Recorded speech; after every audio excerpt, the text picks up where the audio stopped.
So Iran just said prepare for $200 per barrel for oil. This is why I don't think we'll have a military draft.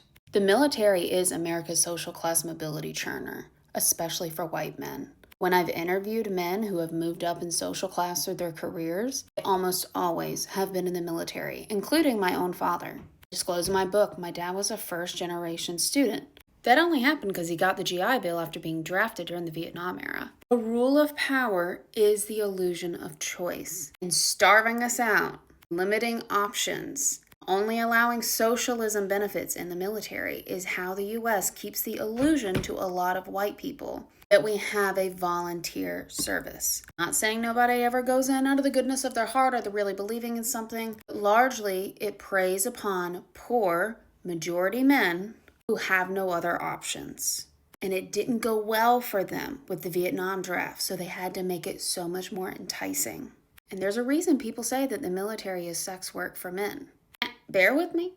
My brother's an officer in the military. I'm not shitting on service members. I'm shitting on a whole system. I'm telling you why I don't think we're going to have a draft. I say the military is S work for men because it's what you do when you feel like you don't have a choice, or the other options you realize you're not getting the benefits out of like you would from this one. With S work with women, which is what a lot of women do when they're desperate and have no other options. Because minimum wage, as the previous creator pointed out, is not cutting it. People blame that individual woman. Oh, you made poor decisions. Oh, da-da-da-da-da. We have enough gravitas with the military that people, thank them for their service. There's the illusion that they chose to be this selfless. Maybe some did. But also a lot of them aren't from very wealthy elite families that have the option of their dad convincing someone, paying off a doctor to say they have bone spurs. You catch my drift? Because if it was all selflessness and goodness of heart and didn't require any predatory behavior, it wouldn't always be working class people doing it. It has to survive on the illusion of choice because it also gives away patriarchy. Is it that men always say in response to patriarchal systems, yeah, well, women benefit because they don't get drafted. Yeah, and what system decided you get drafted? The patriarchy. Patriarchal one that convinces you that the only worth you have as a man is dominance over others. So therefore it aids you being a man to dominate overseas. The only violence is worth our tax dollars and socialist benefits. Everything else is bureaucracy and waste, and that you're not deserving of those benefits if you do other labor. And in a culture of extreme individualism, which I talk about being an unwritten rule of work as you get more and more elite, as you move up in your career, we think we make our own decisions. And when some people do realize that that invisible hand influenced their choice, their own peers and people in similar situations will mock them, because in an individualist society, we always blame the person and we never look at the environment, which is only looking at maybe 50% of the variables at all times. Call them poor judges of character, lazy. America still really stands as military, but I'm sure there are people who also hit on them, call them violent. Actually, there was a Love is Blind. One of the 2 seasons of Love is Blind I've ever seen was when one was in DC, and there was that black woman who was a military member, and then her partner, who she didn't end up marrying, really was pissed that she was a veteran because of the association with imperialism. And that started a whole conversation on, was he just woke? Did he have that understanding? Or was he also not seeing that she was also part of a system that exploited her too? Because yes, and I point out she was a black woman because yes, anybody can go into the service. That's also like a saying in the US of like, well, it's not just white men. Anybody can do it. It's just only white men who will do it. There's also other consequences for people who aren't white men to be in the military. There are consequences for white men. White men veterans have the highest self-unaliving rates. That's why I'm up my brother, who's an officer's ass all the time about his emotional well-being. Also why they want them married and increase their benefits, because they want a woman doing that work. But 1/4 of our women veterans leave being assaulted by another person in the military. There's also a lot of racism in these systems. It can happen, and it does happen, but it is still a system made for and by white men. And our other service members who choose to go through that anyway, who feel that they have to,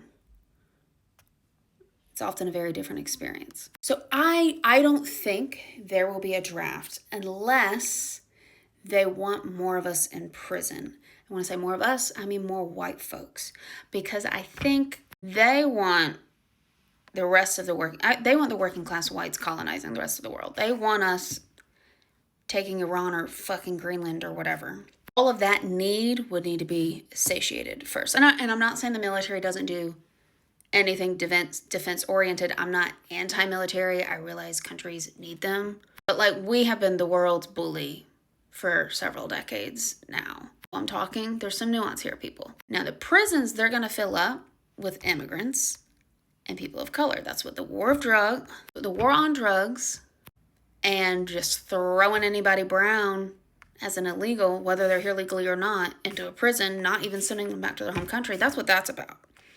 And if you haven't read the new Jim Crow, Michelle Alexander, you need to. It's been out for over 10 years, and in her 10-year anniversary copy, she introduces it on the new Jim Crow through the prison systems and the war on drugs that is being extended to Latin American immigrants right now.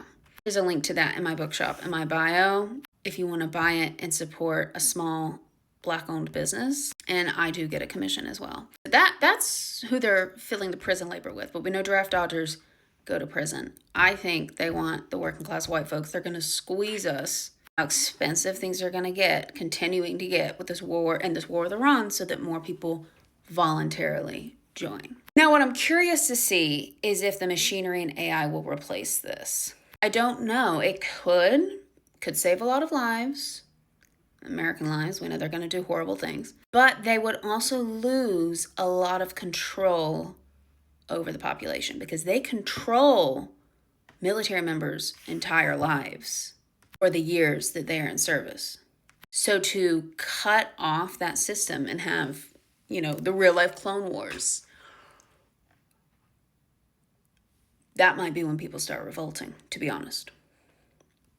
Just some thoughts. Obviously, nobody knows, but if there's a draft, it would either really benefit the left because it would piss people off, or they just are skipping the extra colonizing and going straight to prison labor, because that's the only type of labor that is legally allowed as slave labor in the U.S.